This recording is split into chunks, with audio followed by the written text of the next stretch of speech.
very delicious. A table is more than a piece of furniture, just as food is more than mere fuel.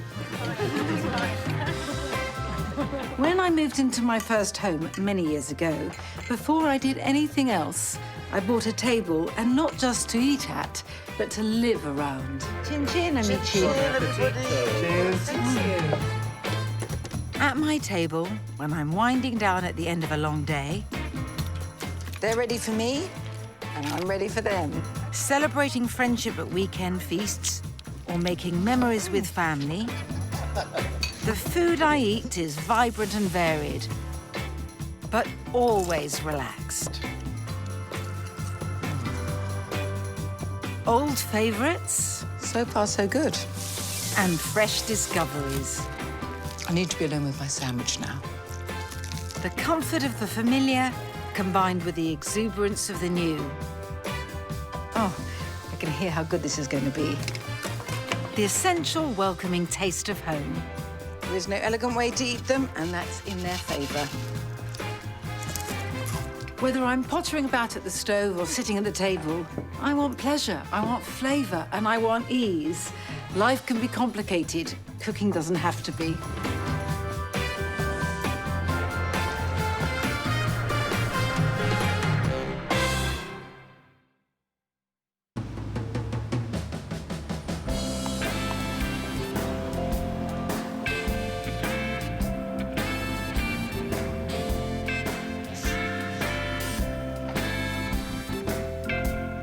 I was watching an American TV show recently, and I missed a crucial part of the plot because I was so deliciously distracted by the waffle eating going on. I did try to stop myself buying a waffle machine because I've been down this road before. I didn't succeed, but this time I vowed I wouldn't just consign it to the cupboard and then give it to a charity shop. And actually, I have to say, I have become something of a weekend waffler.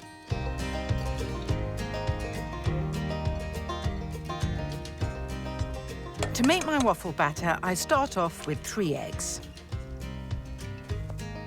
Whites here, and yolks in here.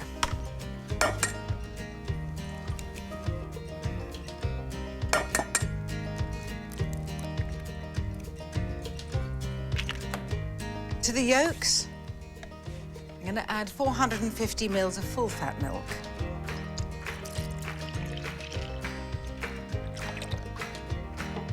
A splosh of vanilla.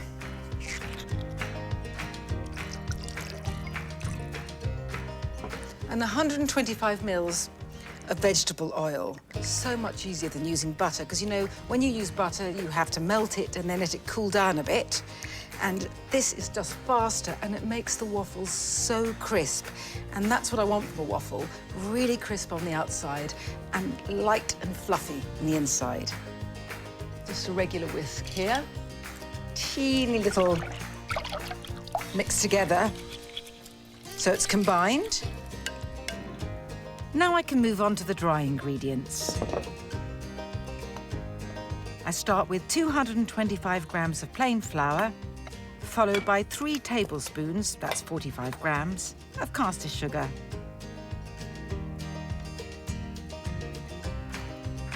Then a pinch of salt and 2 teaspoons of baking powder. Then I just fork everything together.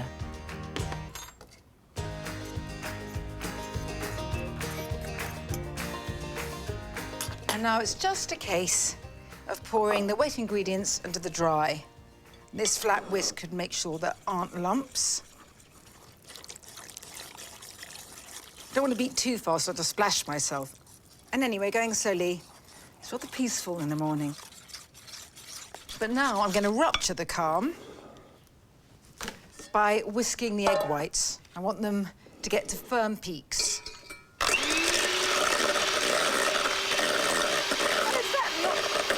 not that noisy. I said it's not that noisy.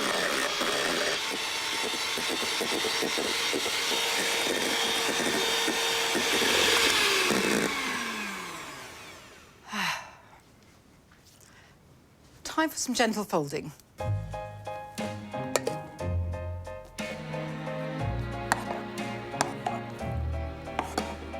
So these fluffy clouds will get absorbed into the primrose batter.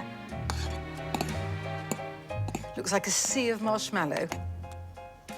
Just the last bit of white. So same again, just making sure, if at all humanly possible, that there aren't any streaks of white left in the batter at the end.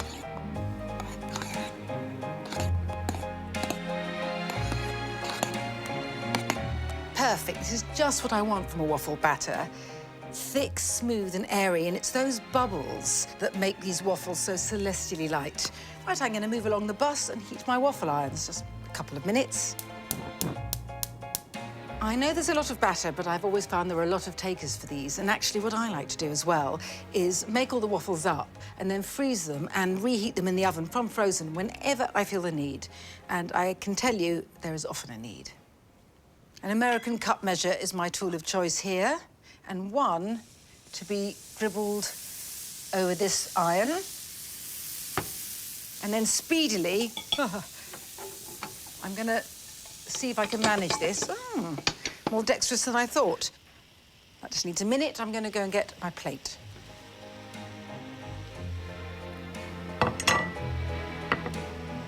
Okay, ready to turn.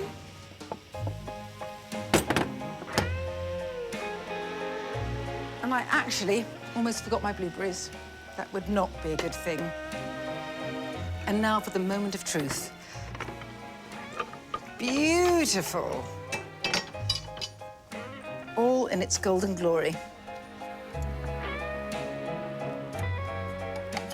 I'm gonna ease this out first.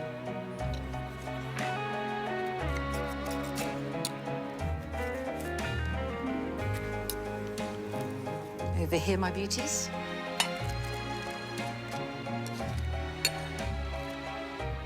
Tumble in a few blueberries.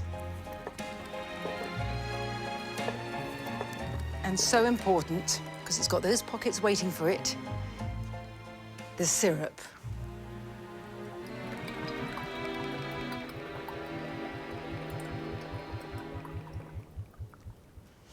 A quiet morning in the garden with waffles. What better way to start the weekend?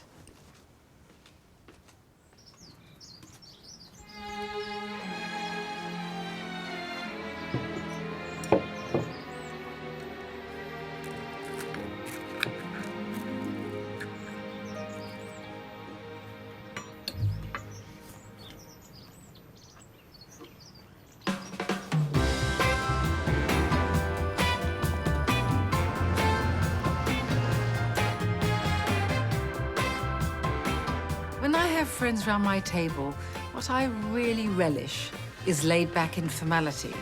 Now, that doesn't mean I want things thrown together any old how. Obviously, I want everything to taste good, but I really want it all to look unfussily beautiful. Tonight, that means my pomegranate-scattered beef and aubergine fatteh and an aromatic bulgur wheat salad. And pudding. Well, pudding's a bit of a lazy showstopper. My passionfruit and meringue ice cream cake is, let me tell you, a dream to eat and a doddle to make. Unsurprisingly, the ice cream cake has to be made ahead of time, and that makes things very much easier on the night, too. First off, I scoop the pulp, seeds and all, out of 4 passionfruit. Then I whisk 300 ml of double cream until thickened but not stiff. When I'm happy with the consistency of the whipped cream, I add the fragrant passionfruit. Now I pour in 4 teaspoons of orange liqueur, which seems to bring out the flavor of the passionfruit so well. Then I very enjoyably crumble in 8 shop-bought meringue nests. I want a mixture of small pieces and sugary dust.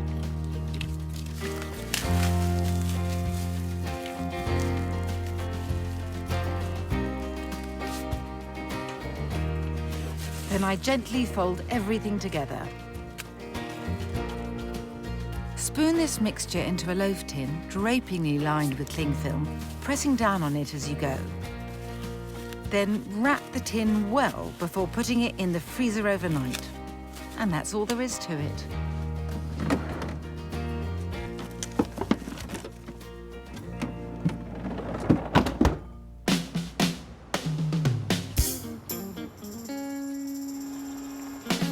beef and aubergine fatteh can be done at the very last minute, so I'll get on first with a gorgeous accompaniment that can stand easily. I start my nutty and spiced bulgur wheat by warming some olive oil in a heavy pan. Into that goes a mixture of coriander and cumin seeds.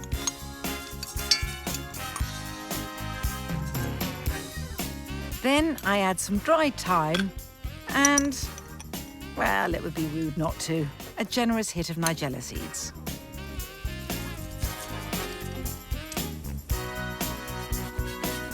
I finally grate in the zest of a lemon, and then I give everything a stir, the warm oil bringing out the fragrance.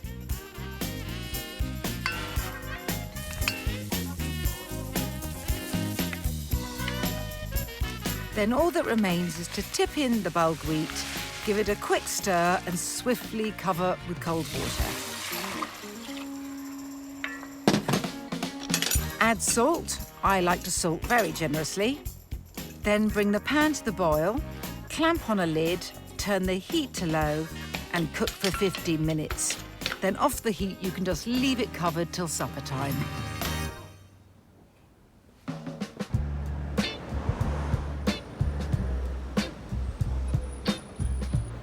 My Middle Eastern-inspired main course starts with pitta toasted simply in the oven.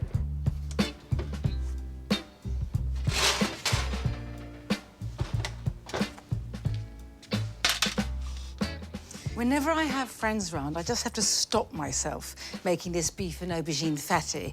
I first had a version of it in a Lebanese restaurant, and I've been obsessed with it ever since. Now, I can do this because I have asbestos fingers and I'm impatient. But a wiser person might let these pitta triangles cool a bit before arranging them on the plate. So the toasted pitta layer is done. Now for the beef and aubergine, which starts off with olive oil. Generous amount. And some finely chopped onion. And I want to cook this patiently and gently so that it's soft and golden. I'm going to turn the heat up and add these dolly mixture-sized cubes of aubergine. It's one aubergine that makes this pile. The reason I cut the aubergine into such small dice, intensely boring though it is not only because they'll cook faster that way, but because they'll also give a much more even covering on the pitta later. So now the aubergine confetti has softened and fused almost with the onion. Some spicing is in order, cumin and coriander. I'm using ground cumin and ground coriander here, which gives them much more pungency.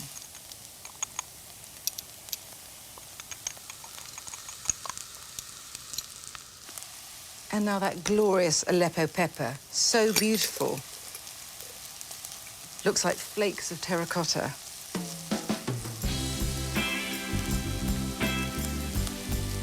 Generous amount of salt.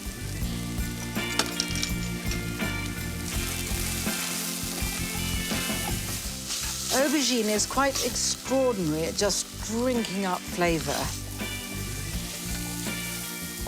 So on top of these toastedly spiced aubergines, some minced beef.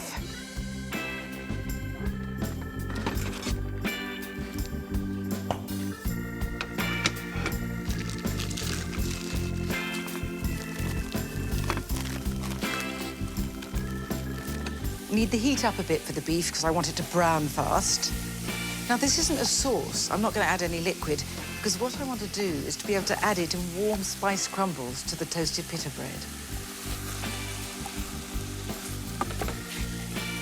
This isn't going to take very long to cook, but while it does, I'm going to have a casual tidy up.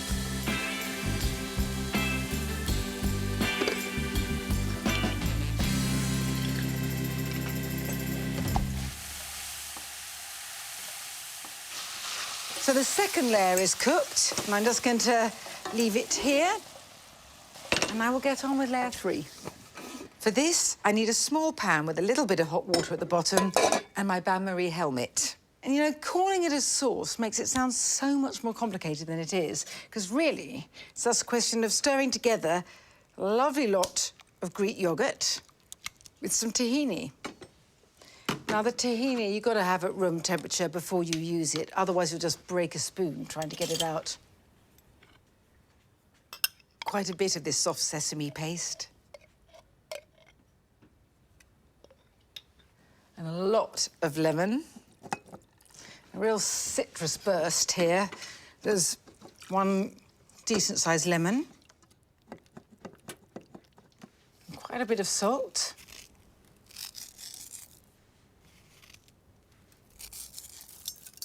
And 2 fat cloves of garlic. This has got a bit of a kick.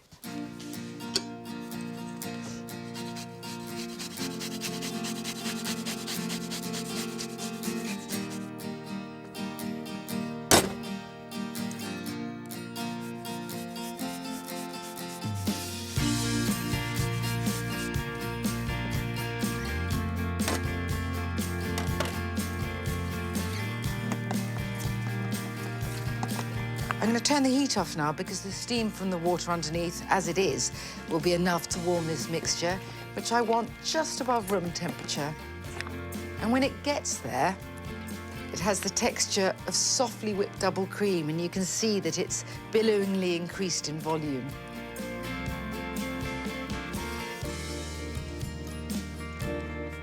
Perfect, it needs nothing else. So, now for the grand assembly.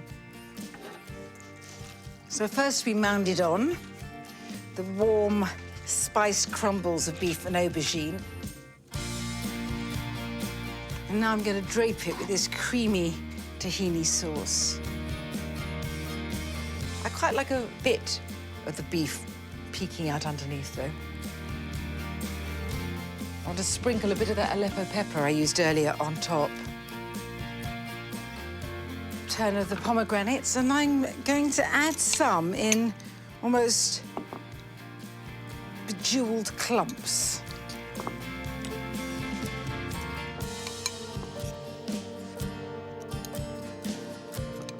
And now the toasted pine nuts. And there are a lot of pine nuts and there are a lot of pomegranate seeds because they're not just decoration, beautiful though they are. It's all about adding texture as well. And finally, some finely shredded fresh mint. You know, I think of this as a refined Middle Eastern version of nachos, which I'm now going to bear proudly aloft.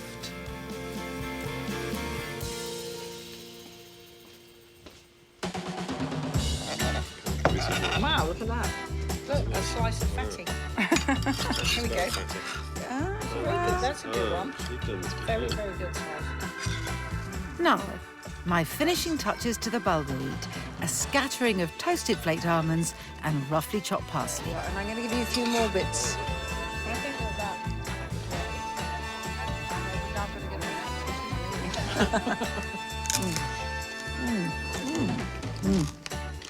Very nice. Oh, yeah. Pomegranate seed. I'll leave everyone happy at the table while I busy myself stove-side for a moment. My passion fruit ice cream cake has a partner in crime, and that just happens to be a rather fabulous coconut caramel sauce. And for that, I need 50 grams of soft unsalted butter, and then 50 grams of caster sugar.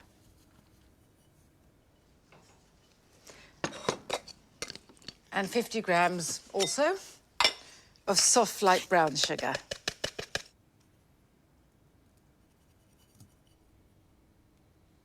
And finally, about the same weight of golden syrup. Come on, baby.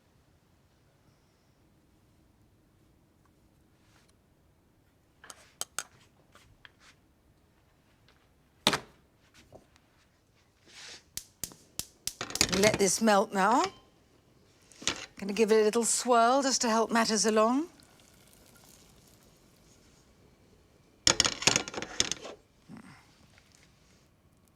Just Just going to give it a little stir to make sure there are no lumps. And if I can leave it alone for a moment, I'm going to let it come to a simmer. It is bubbling away here like honeycomb. Get it off the hob just for a moment. And into this cauldron of bubbling caramel, I'm going to add 250 millilitres of coconut cream.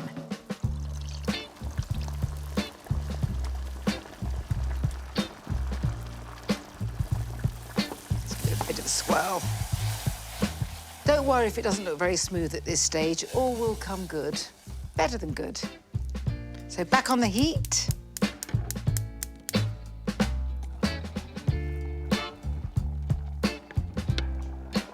Now it's come to a bubble, and as you can see, it sort of spurts and pops like one of those dancing fountains that children just love running through and getting drenched. Once this is done, I will pour it into a jug, and then it can cool.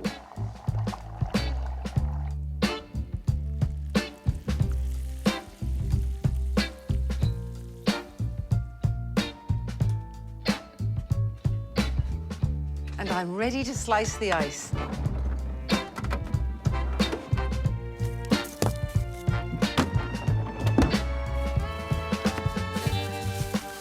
So you can see why I added this overhang. I can just lift the ice cream cake out. I normally don't go in for individual plating, but this ice cream is so dreamy and soft, and I don't want it to start melting. So I treat it as a bit of a cut and come again number. There we are.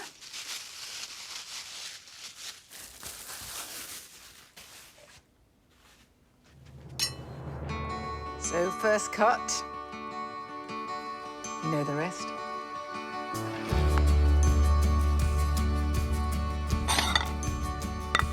It has almost an Italian semi-freddo texture. And the rest I can wrap up and stash in the freezer for greedy people. And I'm going to drizzle on the coconut caramel now, just a little bit, because there'll be plenty more on the table for people to help themselves. That's perfect.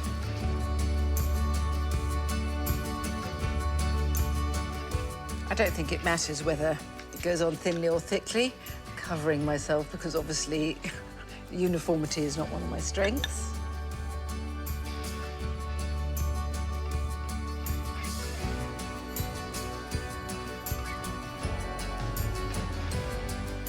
Right, they're done, and I don't need this now, so... I'm not silver service, so I can't take them all on my arm, so 2 for now, and I'll be back for the rest and my wine. Lovely. Oh, yeah. Not that we're childish at all. Are you going to go for the Oh my God, that's a big mouthful. That was, wasn't it? Yeah. Actually, the coconut comes through incredibly well, doesn't it? Watching people eat my favourite I like it. dessert. Yeah. So this is... Oh, Very passion fruity. Good crunch, I like that. It is good, the crunch is good. delicious.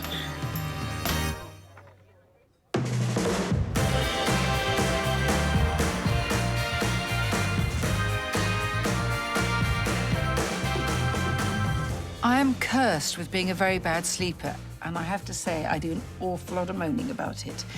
But insomnia does have its benefits. As I lie awake, I focus very fruitfully on what I could be eating. This toasted brie, Parma ham and fig sandwich is a case in point. I got the inspiration for it in the otherwise fretful small hours one night.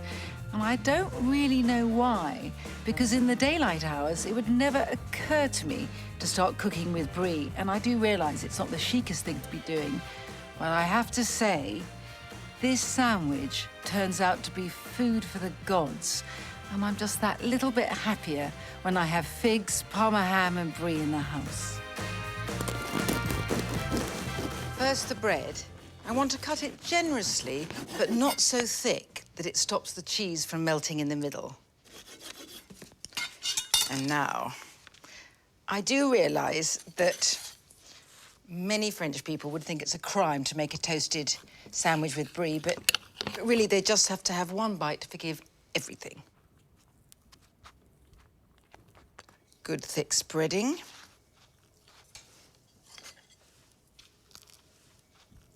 I know it's not done to take the nose off the cheese, but it's gone now. Ready for my layering up. Bit of pepper, bit of white pepper, I feel. A plumptious black fig. I'm going to take the end off. Just cut it into rounds. And that goes on one piece of brie spread bread.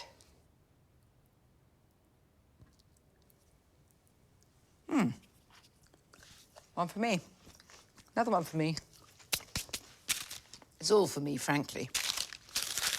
And some Parma ham. It's quite Italianate, the fig and ham, of course. I suppose the brie is the imposter, but it works so well. And that's all that matters. Pink as a kitten's tongue. Now, I know I said it was a toasted sandwich, but in fact, I'm frying it in butter. Just a bit of butter. And a smaller bit of oil to stop the butter from burning. So while that's melting, I'm going to squidge my sandwich together. Very enjoyable. The pan's ready, my sandwich is ready, I am more than ready. So I'm going to lower it gently into the pan. And I have a special implement for this that I bought in America a few years back. I can press down. The idea is that the bread is golden and crisp on the outside, and in the middle, the cheese is warm and oozy, the ham tender, and the fig juicy. I'm gonna help this turn.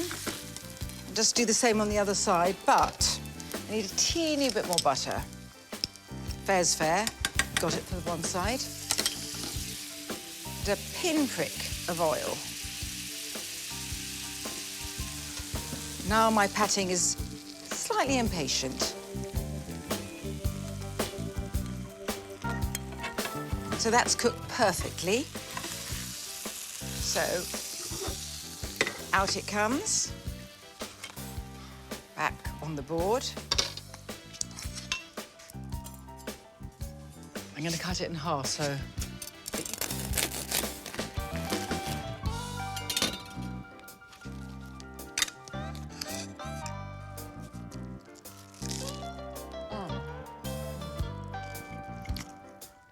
I need to be alone with my sandwich now.